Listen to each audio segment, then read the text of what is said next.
ignition.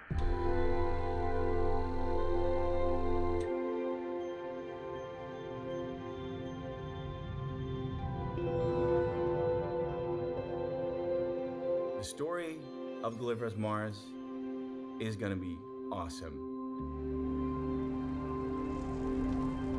Is the ambitious sequel to Deliver Us to Moon. It takes 10 years since the Fortuna mission. There is a secret distress call coming in from Mars, and that's where the Zephyr crew will take off, finding out what is actually going on there. What is this? Excavators, cranes, it's completely deserted. Deliver Us Mars centers around a team of astronauts that gets tasked to go to Mars to retrieve the technology that could revitalize the dying planet of Earth. Life on Earth is becoming extremely hard, not just for people, but also species are dying out. The atmosphere is becoming worse and worse. We need to find a way to make things better. So the story itself is this grand, sweeping, and epic drama. We focus a lot on a family, and especially a father and daughter relationship, to tell this very personal story with this epic backdrop of trying to save a planet. I think we really managed to make this understandable, and especially making a lot of hard choices throughout their journey. We wanted to tell a story that is mature in what it's telling the audience. We are not here to tell a story where good and evil is just very simple. It's very difficult to discern what is right and what is wrong. And our characters are going to have a hard time figuring that one out. And I hope the players will do too. We've been in touch with all sorts of experts in order to ensure that it looks and feels like you're actually there. Real astronauts from agencies like ESA and NASA that could shine a light on how it would feel to be an astronaut. Players can expect a host of new mechanics in the game. They can expect very diverse environments, the Martian dust storms, the blue sunsets, the craters that you can see around the landscape. We try to make it as lifelike as possible. It really goes into the deeper cinematic experience. That is just a step up from Deliver Us to Moon in every single way.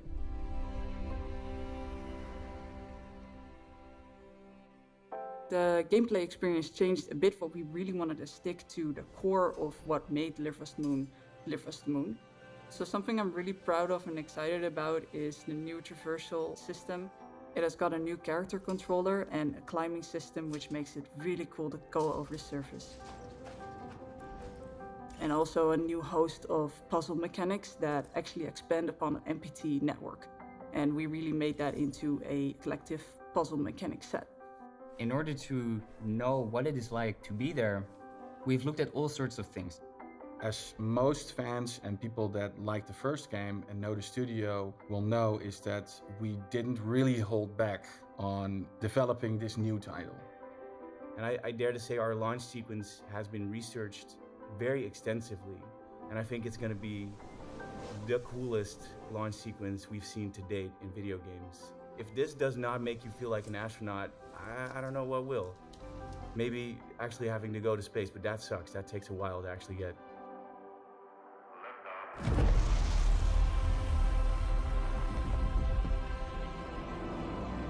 We experience sound on Mars in a very different manner. There is emotion, there is silence. It's also a very personal story. And that is taking the story and therefore the music to soaring heights where the stakes are larger than life. You need to save mankind, your humanity's last hope. Combining these two is one of the most inspiring things for any music or audio designer, I think.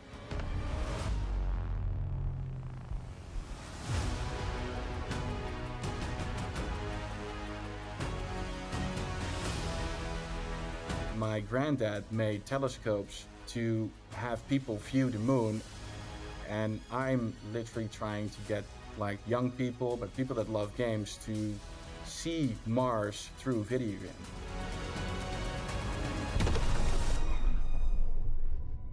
I would like everyone to really look at the coming months, because in the coming months there is going to be so much cool stuff we're gonna announce and gonna finally be able to talk about. We have been waiting so long and worked so long on this game already, and I'm almost bursting out of my shell to really put everything in front of you guys.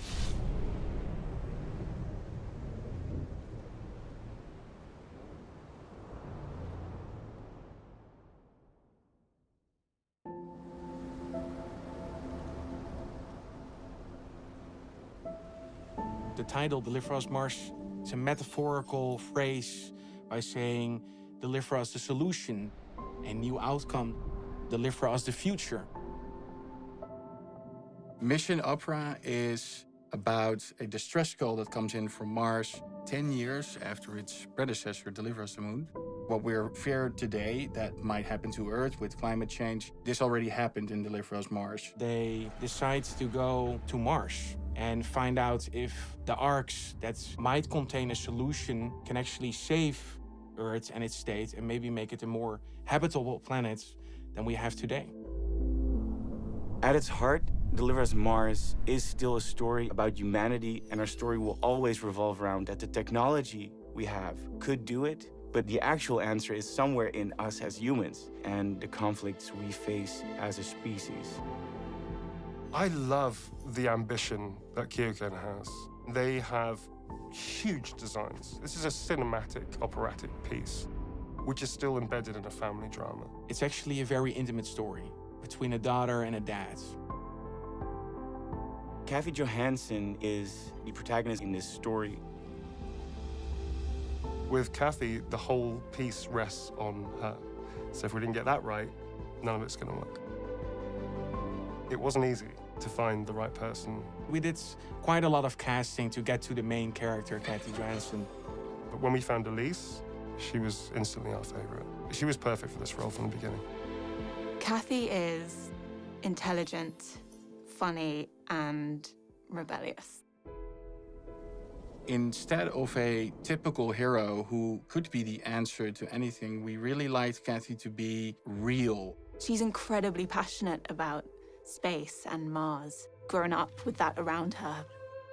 Her relationship with her father is a very complex one. There's this beautiful love there, but it's a disconnected love. She hasn't seen him for years, and so there's this big hole in her heart. She has all these unanswered questions around where he is, what their relationship would be like now. Is he alive? Is he not? That's the quest she's on there. She's got this amazing self-assuredness about her, but also, on the other side of the coin, she's very sheltered and also has a deep, deep insecurity through the experiences she's had as a child. I got to explore such a range of emotions. That was demanding, but like so exciting at the same time. When I saw that, I was like, that's what Kathy is. So when you're working in performance capture, as an actor, I always tell people, move like theater, speak like film. Every scene that you see in Deliver Us Mars is shot by hand, filmed as if it's live action. You sort of have to take the best technical skills from both theater, film, TV, and you smash them together. Every day you could really tell how passionate everyone was and how everyone was just working really hard to create something really special. There is a Dutch expression going where they say, don't go too crazy because your normal state is already crazy enough. We think go big or go home.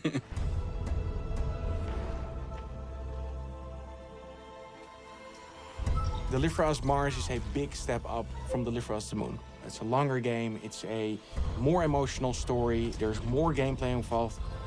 I dare to say that we're gonna give you another game that is gonna be not just as great, but even better. We are so excited for players to see more of Deliver Us Mars and to play it for themselves on September 27th.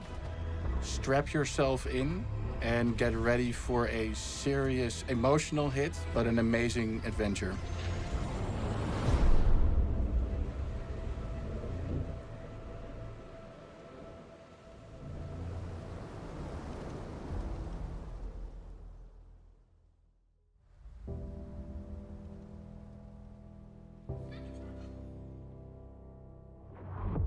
sometimes difficult to do the right thing, and I really believe Isaac always meant well. Isaac? You mean Dad? Dad always meant well. In the heart of Deliver Us Mars is this intimate story, and this is all woven into a big space opera. The Johannson family consists of Isaac and Liz Johannson as the mom and dad, and together they have 2 daughters. Claire is the older sister of Kathy. The mom dies relatively early on. Claire, being the older sibling, is the one who has to default first into becoming the grown-up, the one who has to have responsibilities. And that creates this interesting dynamic between her and her sister where they are best friends. But there's also a little bit of a different power dynamic where she also has to be her mom. Kathy Johannson is so funny. She's cheeky. She's got this rebellious streak to her. Claire has very much stepped up as almost like a mother role, which has allowed Kathy to stay this young, sort of I can do anything, immortality, and Claire's very real. Kathy should be someone that you can resonate with. She had a hard time living up to her sister's degrees because she was, of course, a very studied sci-fi enthusiast. Bubbling underneath, there's this unresolved, uncomfortable issue around their father. I think they view their father very differently. Not only the motivation, of course, to find a solution for the future of Earth, her hidden motivation is as well to find out what happened to her dad. Kathy, I don't want to be disrespectful, but what your dad and the Lunar Council did, they deserve to be punished. This is a cinematic, operatic piece, which is still embedded in a family drama. Telling the story from a family perspective is something very close to the heart. We come from a family of 4, so we have 2 sisters, and of course the 2 of us. We have started a company together, so we know the mix between siblings. Telling the story on a bigger podium, even more dramatic, even more emotional than we did in the first one. The heart of the game is absolutely an astronaut adventure, while also discovering an emotional bond between a father and a daughter, both tasked with hard questions that humanity deals with. Games are a beautiful art, they're immersive art. It's not just a passive watching a story unfold, you're in the story with the person. There is a place for good drama in games. Why Deliver Us Mars is so special is who decides what's best for mankind. It's time you choose, Isaac, which side you are actually on. And it's a beautiful game. It's got stunning visuals, such a compelling story and characters. It's epic.